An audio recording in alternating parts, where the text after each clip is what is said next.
तो किसान भाई को जय बलराम। तो हमारी कटाई चालू हो गई है 1847 पूसा अनुसंधान की ओरिजिनल 2 एकड़ जगह क्लियर 90 दिन में कटाई की अवस्था में आ गई थी। मतलब यदि अपन 18 जुलाई से जोड़े अगस्त सितंबर अक्टूबर 18 अक्टूबर को 90 दिन, वैसे इसके 16 अक्टूबर को 90 दिन हो गए थे और 16 अक्टूबर में यह कटाई के लिए तैयार हो गई थी। लेकिन बारिश आंधी तूफान की वजह से कटाई को हमने थोड़ा डिले किया है। और वैरायटी जैसा भी हम बोलते हैं नाभी केरो स्प्रे वैरायटी, ये हमारे कर्मचारी लोग लगे हैं काटने के लिए। पूसा अनुसंधान नई दिल्ली की ओरिजिनल 1847। देखते हैं इसकी बॉल वगैरह के बारे में। बढ़िया ज़बरदस्त बॉल दी है।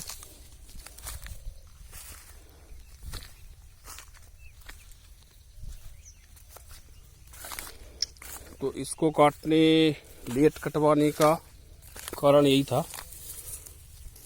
शानदार ज़बरदस्त जिंदाबाद बॉल और एकदम एक स्प्रे की वैरायटी या ना भी करें, वैसे एक स्प्रे तो कर ही देते हैं 05234 के साथ।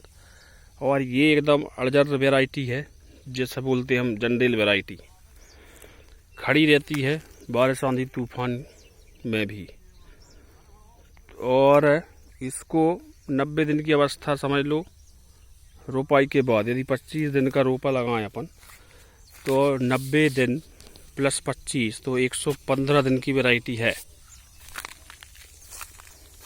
अनुसंधान दिल्ली से लाई गई ओरिजिनल ब्रीडर बीज, जो कि टीएल में कन्वर्ट करके देते हैं, जो ब्रीडर ही रहता है वह। बढ़िया ज़बरदस्त फराव लिया है।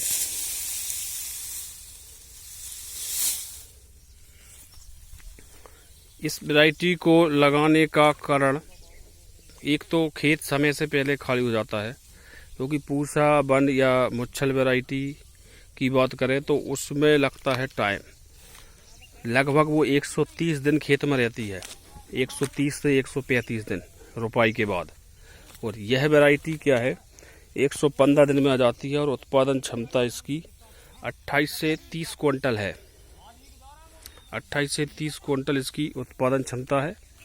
और वैरायटी पहले आ जाती है। यदि हम 1692 की बात करें और 1121 तो उसकी क्रॉस में ये वैरायटी बिना मुच्छल वैरायटी कही जाती है। तो ये है वैरायटी की खासियत। इसको आगे लगाने के कारण खेत अपना 15-20 दिन पहले खाली हो जाएगा। तो इसमें क्या धूप लग जाएगी, अभी मौसम अभी भी ख़राब है। यदि पानी नहीं गिरता है खेत में और यह थ्रेसिंग हो जाती है तो हम इसका बीज, ये 2 एकड़ की जगह है, 40-50 जो भी रेट रहेंगे उसमें उपलब्ध सभी किसानों को करवाएंगे। यदि मंडी में 35 रुपये किलो का रेट है, उसको हाथ से कटाई करवाई जा रही है। जैसे हमने बताया था कि हम हर एक अपडेट लाइव देंगे। यह हमारा खेत है वही वाला जो उधर देखो आप, ये हमारी जो टपरी है वही वाला खेत है। और यहाँ लगा है गन्ना, तो गन्ने वाला खेत है। और ये लाइव हम दिखा रहे हैं। यहाँ पर चल रही है हाथ की कटाई, मतलब कंबाइंड नहीं करवाया गया है, मतलब हार्वेस्टर नहीं चलवाया गया है। तो ओवरऑल वैरायटी लगाने लायक है। यदि जो किसान नई खेती करना चाहते हैं बासमती की, उनके लिए 1692 से बेस्ट ऑप्शन यह 1847 है। गिरेगी नहीं, रोग कम लगेंगे, एक ही स्प्रे कर सकते हैं। तो शुरुआत के लिए आपको 1847 पर ही जाना है। 1847 वैरायटी ऐसी है, इसको डीएसआर में भी हम लगा सकते हैं। जैसे 1985 वैरायटी है उसी प्रकार से 1847 इसमें अकेला थोड़ी सी कुछ जो है लाल दाने पड़ने की एक प्रॉब्लम आती है, लेकिन वह ऑटो रिकवरी कर लेती है। 1-2% तो लाल दाने उसमें दिखेंगे।